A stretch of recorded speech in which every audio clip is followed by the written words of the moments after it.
In the heart of Los Angeles, a warehouse storing over 100 million caught the eye of an ordinary man with an extraordinary plan. This wasn't just any warehouse. It was a cash distribution center where armored trucks loaded with money came and went daily. The man and a team of 6, all without any criminal history, decided to pull off a heist. From law-abiding citizens to high-stakes thieves, their journey was as risky as it was bold. They managed to execute the heist flawlessly, but a small, overlooked detail, a few plastic pieces, eventually led to their capture. Stick around to uncover how these insignificant items became their downfall. Most of us withdraw money from banks without a second thought, but ever wondered how banks get their money? Companies specializing in secure cash transport handle this, shuttling money between banks and sites like the one in our story. In 1997, a company named Dumber Armored managed one such vital hub in Los Angeles. Unlike banks, this private center didn't serve customers directly, making its security less intense despite holding more cash than most banks. Dumber's facility was one of their largest, typically holding over $100 million. The center functioned as the city's money nexus, making it an ideal target for theft. The security there was simpler than you'd find in a bank. It had basic measures like surveillance cameras and security guards, but lacked the robust systems banks employ, given its restricted public access. From the outside, the building seemed like a regular warehouse. It had a main gate for armored trucks, a few doors for money handling, and a single employee entrance. A solitary outdoor camera provided some surveillance, rotating to cover various angles. Inside, however, was a different story. The building brimmed with cameras covering every corner, though the inside of the cash handling and storage areas were critical zones. The setup inside included a floor plan with a few key areas. The guard room, also used as a lunchroom, housed the monitoring setup with screens cycling through 25 camera feeds, not all visible at once. Before we move on, don't forget to subscribe to our channel for more thrilling stories like this one. Alan Pace, the orchestrator of the heist, meticulously studied the facility's layout and operations. The main areas of interest in his plan were the loading zone, vault room, and the money preparation area. Despite the building's seeming simplicity, the private nature of the facility made reconnaissance challenging. Unlike banks where one might wander under the guise of a customer, the distribution center offered no such access, increasing the complexity of the heist. In this story of ordinary people turning into extraordinary thieves, the excitement lies not just in the heist itself, but in the clever yet overlooked details that led to their capture. Watch to see how a few small pieces of plastic unraveled a meticulously planned robbery, proving that no plan is foolproof. Imagine a man with a perfectly clean record, embarking on his first crime. Alan Pace, a security guard at a cash distribution center in Los Angeles, was that man. Every day, he watched millions of dollars pass through the center, sparking the idea for an audacious heist. His job involved checking the armored trucks and their security systems, giving him intimate knowledge of the center's operations. Alan's girlfriend, Tamiko, also worked at the center, managing the security cameras. Her access to the surveillance system was crucial for planning the heist. However, she was abruptly fired over suspicions of tampering with money bags, although there was no concrete evidence against her.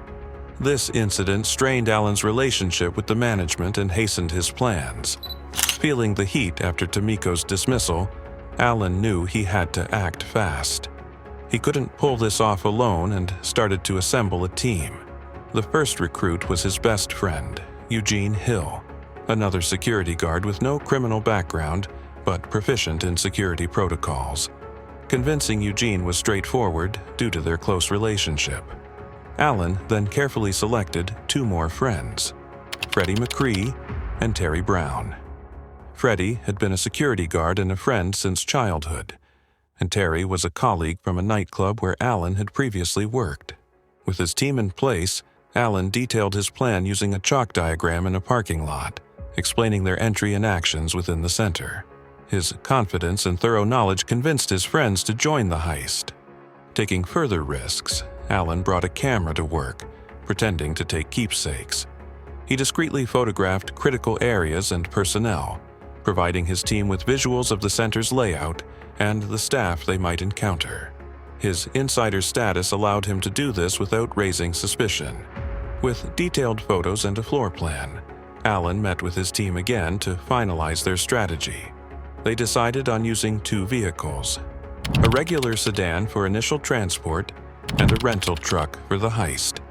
The plan was to execute the heist on a Friday night when the center was flush with cash and security was minimal. The heist was meticulously timed.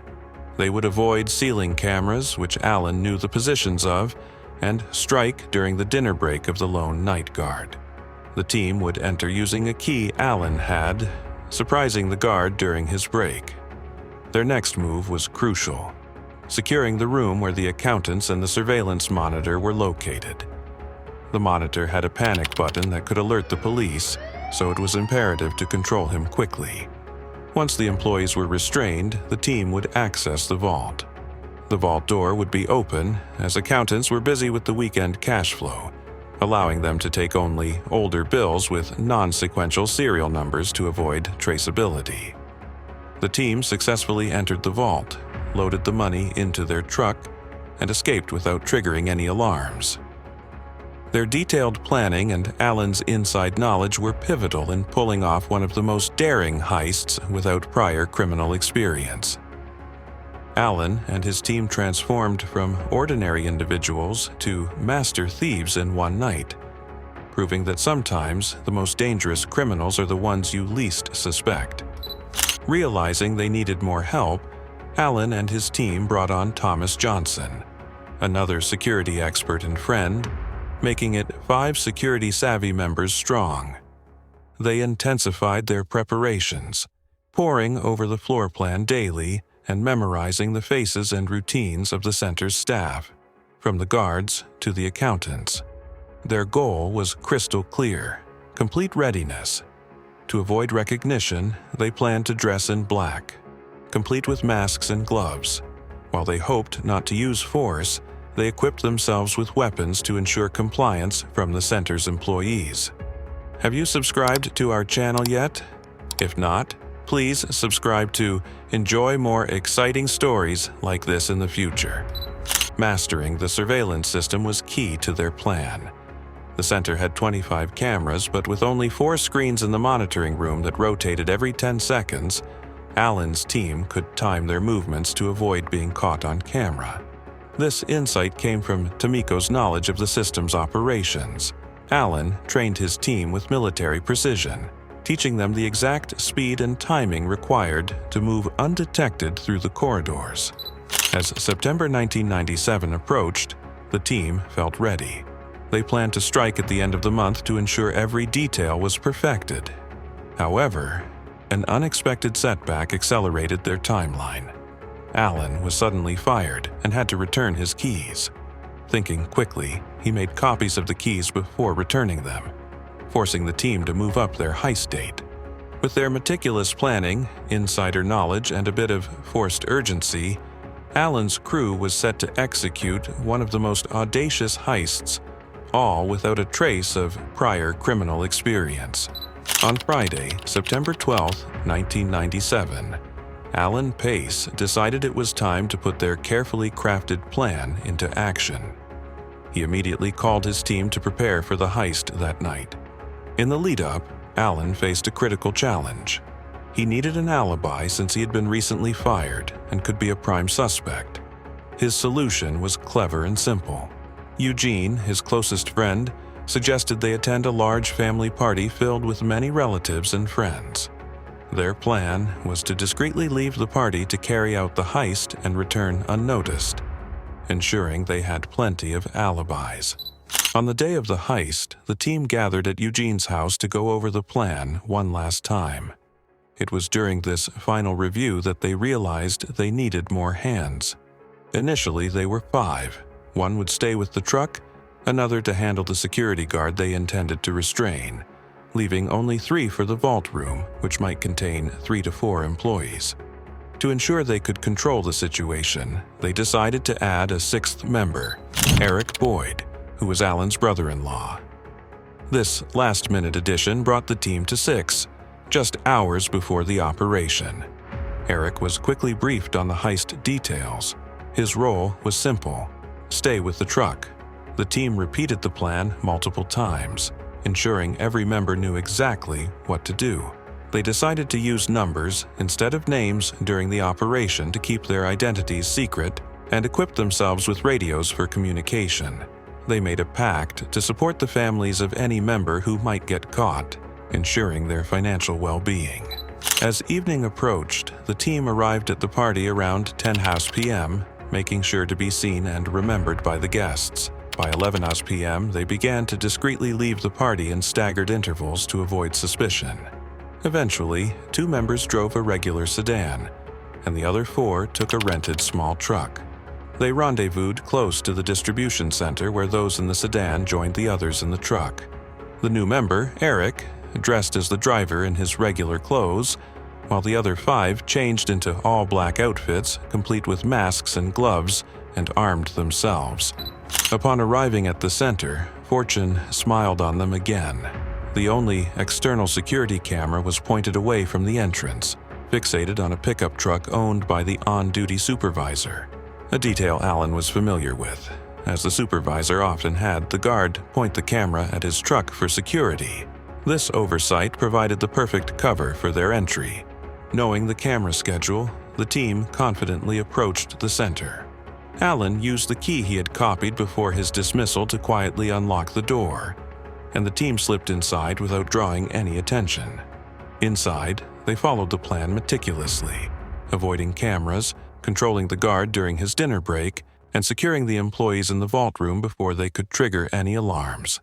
With precision and a bit of luck, they accessed the vault, grabbed the money, and loaded it into their truck, focusing on older bills to avoid traceability. Their preparation, knowledge of the center's security, and the execution on the night of September 12th made their audacious heist a success, turning a group of ordinary security guards into the perpetrators of one of the most calculated thefts in recent history. Upon entering the cash distribution center, Alan and his team faced their biggest challenge yet: navigating past the numerous security cameras installed throughout the hallways. Their meticulous preparations were about to be put to the test. Each camera switched its feed at specific intervals, and thanks to the inside information previously obtained from Tomiko, they knew exactly when each camera would be live. This allowed them to time their movements with precision, freezing when a camera was on them and moving swiftly when it wasn't. They made their way through the hallways by following the detailed map Alan had provided, avoiding the watchful eyes of the cameras until they reached the guard room. The plan took into consideration the routine of the lone guard on duty that night. Knowing that he took his dinner break at midnight, they timed their entry to the guard room to coincide with this break. As expected, they found the guard distracted and eating. This provided them with the perfect opportunity to quickly restrain him without needing to worry about dodging the surveillance cameras any longer. Alan's familiarity with the guard's habits, gained from years of working together, played a crucial role in executing this part of the plan smoothly. With the guard subdued and his gun and keys in their possession, Alan quickly checked the surveillance feed in the monitoring room to assess the situation in the vault room. Inside, there were 2 accountants and the supervisor, the only personnel supposed to be present. Just as they were about to proceed, an unexpected complication arose. Another guard entered the building. This guard, who was one of the truck drivers and typically also served as an armed guard, was not supposed to be there at that time. The night's deliveries had concluded, and all drivers should have been off the premises. Reacting swiftly, Alan and a team member confronted the intruding driver. Luckily, he was unarmed at the moment, allowing them to restrain him without incident and add him to the group of captives they were already managing. With one of their own keeping watch over the restrained guards, The rest of the team proceeded towards the vault room. Before entering, Alan took a moment to peer through the glass door to make sure there were no unexpected surprises waiting for them inside. He confirmed the presence of only the expected 3 individuals, the supervisor and 2 accountants. Knowing the stakes were high, they planned their entry into the vault room to be quick and decisive. Alan's primary concern was the supervisor, who had a panic button under his desk, capable of alerting the police instantly. As they burst into the vault room, the focus was on controlling the supervisor before he could reach for the panic button. The swift entry startled the employees, and they were able to secure the room without any alarms being triggered. With the supervisor and accountants under control, they now had unrestricted access to the vault. The careful coordination and precise execution of their plan up to this point had allowed them to navigate through a series of potential pitfalls successfully. This meticulous execution not only showcased their detailed planning, but also their ability to adapt to unforeseen challenges. The heist, planned as a flawless operation with no prior criminal experience among the team members, was unfolding as intended, demonstrating the power of preparation and inside knowledge in pulling off a heist of such magnitude. As Alan burst through the vault door, he and his team immediately subdued the supervisor, warning him sharply against pressing the alarm button. The employees, including the supervisor and 2 accountants, were quickly restrained. In the heat of the moment, one of the accountants was pushed a bit too forcefully, resulting in a painful fall. Alan tried to ease the tension by reassuring her, but the urgency of the situation left little room for comfort. After securing the room, they confirmed with the supervisor that no other staff were present, then did a quick sweep of the building to ensure they were alone. Once the area was secure, Alan signaled to their driver, Eric, to bring the truck to the loading bay. However, in his haste, Eric accidentally struck the wall while backing up, breaking a taillight and unknowingly leaving behind a piece of the truck. Unperturbed by this minor mishap, the team proceeded to the vault where the cash was stored. Focusing on the stacks of $20 bills, they meticulously avoided any newly printed money with sequential serial numbers, which could be easily traced. Alan directed them to select only the older bills, which they stuffed into garbage bags and loaded into the truck. In a crucial move to cover their tracks, they next turned their attention to the surveillance tapes. Knowing that all recordings were stored on physical tapes, with no digital backups in 1997, they removed the recording devices. This ensured there would be no video evidence of their heist. While clearing out the surveillance equipment, Alan remembered a second, hidden recording device in an office, a secret only known because of insider information from Tomiko. He located and took this device as well, ensuring no footage remained. To further obscure their method of entry, they damaged the door lock to make it appear as though it had been forcibly broken, despite having used a key. With the heist complete, the team faced a new problem. The truck was so full of cash that there wasn't enough space for all of them to escape together. Initially, they considered leaving some of the money behind to make room, but Alan decided against it. Instead, he came up with a quick solution, using the supervisor's pickup truck parked outside.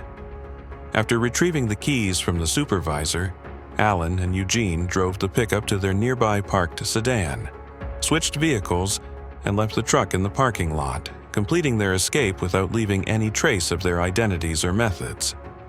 This precise execution of the heist, from the initial takeover to the seamless escape, showcased Alan's leadership and the team's commitment to leaving no stone unturned.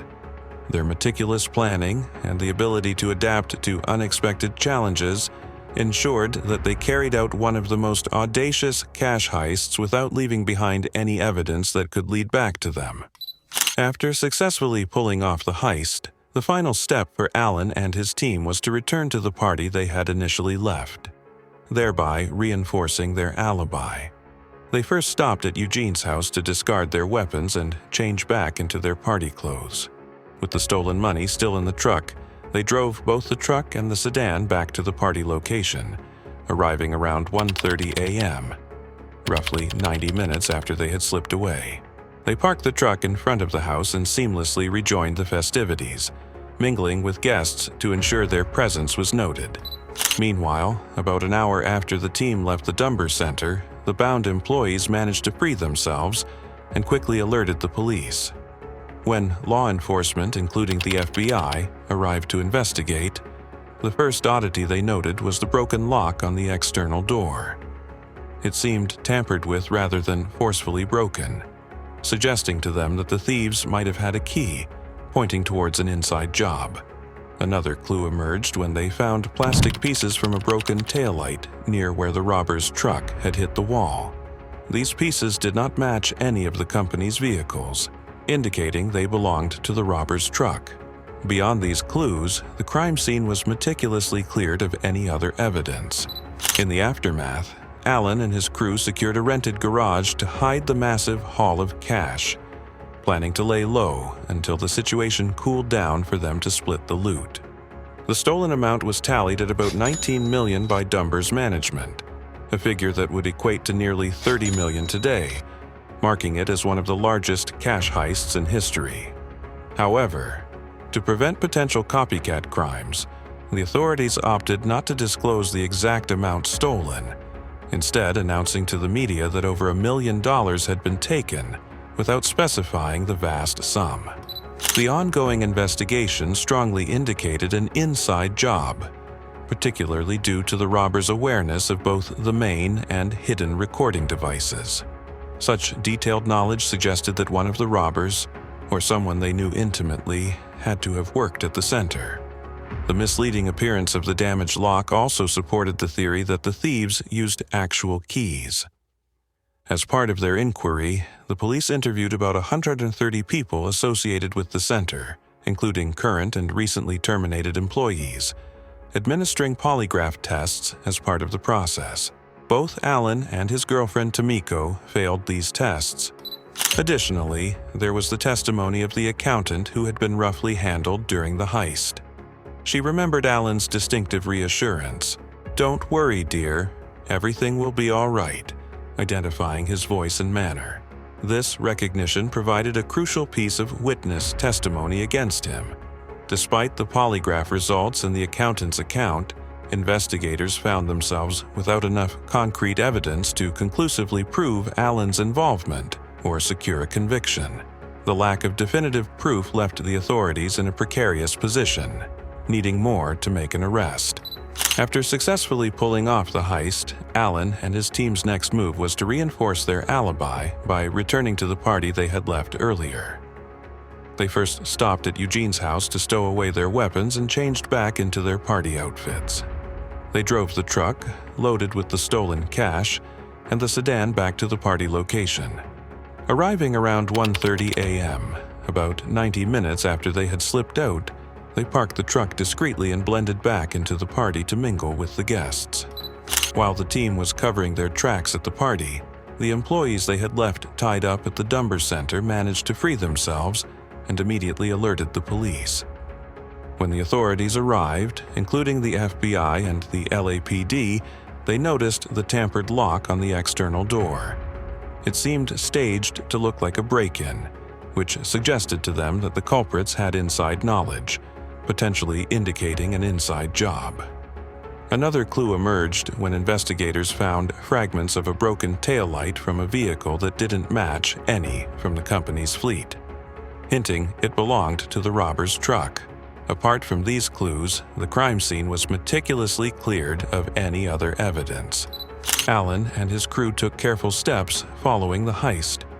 They rented a small garage to safely stash the enormous amount of stolen cash, planning to stay under the radar until they could safely divide the loot. The stolen amount was about $19 million, a figure so significant that it was considered one of the largest cash heists at the time. To prevent similar future heists, the authorities chose not to disclose the actual amount stolen to the public, instead reporting that over $1 million had been taken. Despite the complexity of their laundering plans, the team was extremely cautious with their spending to avoid drawing attention. Alan even started a business in the entertainment sector as a front to launder the money, gradually filtering the stolen cash into their operations. This slow and careful integration of the money into legitimate channels helped them stay off the radar for 2 years. However, after 2 years of cautious living, a lapse in judgment by Eugene, Alan's closest friend and first recruit, led to their downfall. Eugene, feeling overly confident that they had escaped detection, decided to use $100,000 of the stolen money to purchase real estate. The money, still bundled with straps marked with Dummer's name and the date of the heist, raised immediate suspicions when he presented it for the transaction. The real estate agent, aware of the hefty reward for information leading to the robber's capture, discreetly completed the transaction and then contacted the police. When the authorities investigated the lead from the real estate agent, they quickly tied the money back to the heist, leading them directly to Eugene. Upon further investigation, they discovered his connections to Alan and the rest of the crew. Faced with overwhelming evidence and the threat of his sister being implicated due to checks he had written from her account, Eugene broke down and confessed, revealing details about the heist and implicating all his accomplices. The subsequent trials were swift. Alan, identified as the mastermind, received the harshest sentence of 24 years in prison. His accomplices, including Eugene, received sentences ranging from 10 to 12 years.